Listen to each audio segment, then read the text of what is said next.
കൂജന്തം രാമരാമേതി മധുരം മധുരാക്ഷരം ആരുഹ്യ കവിതാശാഖാം വന്ദേ വാൽമീകികോകിലം.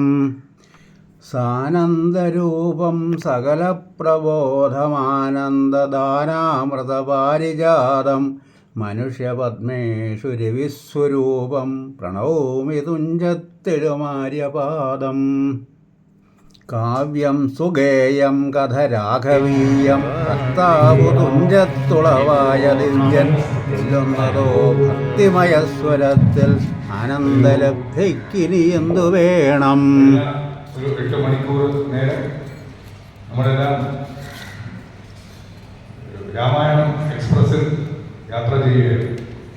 ഒരു ദിവസം കൊണ്ട് ഈ രാമായണത്തിലെ മുഴുവൻ കഥാഭാഗങ്ങളും അതിൽ തന്നെയുള്ള സ്തുതികളും അതിൻ്റെ തത്വഭാഗങ്ങളുമൊക്കെ ശ്രീ ജനാർദ്ദനപിള്ള സാറ് ഇവിടെ അവതരിപ്പിച്ചു.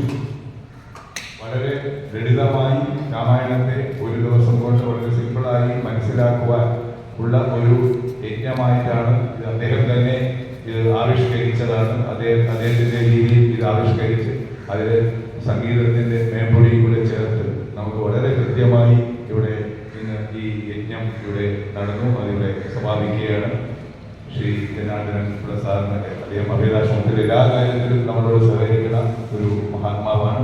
അദ്ദേഹത്തിന് ശ്രീ ജനാർദ്ദനൻ സാറിന് അഭയദാശ്രമത്തിൻ്റെ പേരിൽ എല്ലാ കൃതജ്ഞതയും നന്ദിയും അറിയിക്കുന്നു. അതുപോലെ അദ്ദേഹത്തിൻ്റെ കൂട്ടാളി അദ്ദേഹം പാരായണം ചെയ്തു.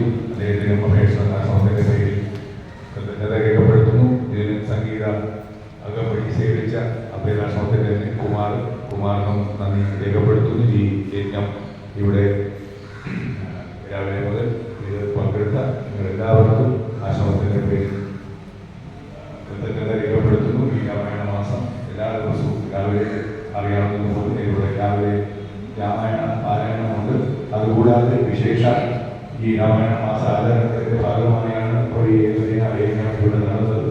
ഇനി ഈ മാസം അതുപോലെ രാമായണം അധികരിച്ച് തന്നെ ഇനി 23-ാം തീയതി മുതൽ 27-ാം തീയതി വരെ 5 ദിവസം വൈകുന്നേരം 6:30 തൊട്ട് 8 വരെ ജില്ലാമിഷന്റെ ആചാര്യൻ ശ്രീ സുധീർ ചൈതന്യ ഇവിടെ ഹനുമാൻ ചാലിസ പ്രഭാഷണം ഇവിടെ നടക്കുന്നതാണ്. ഇതിന്റെ ഭാഗമായി അതുപോലെ ഓഗസ്റ്റ് 3 മുതൽ 10 വരെ രാമായണ സപ്താഹം കല്ലമ്പടി നമ്പൂതിരി യജ്ഞാചാര്യനായി രാമായണ പൂർണ്ണമായി രാമായണ സപ്താഹം അത് രാമായണ അധ്യാത്മ രാമായണം സംസ്കൃതവും കിളിപ്പാട്ടും രണ്ടും പൂർണ്ണമായി പാരായണം ചെയ്തുകൊണ്ട് കല്ലമ്പടി നമ്പൂതിരിയുടെ പ്രഭാഷണവും ചേർന്നാണ് ഈ സപ്താഹം ഇവിടെ നടക്കുക.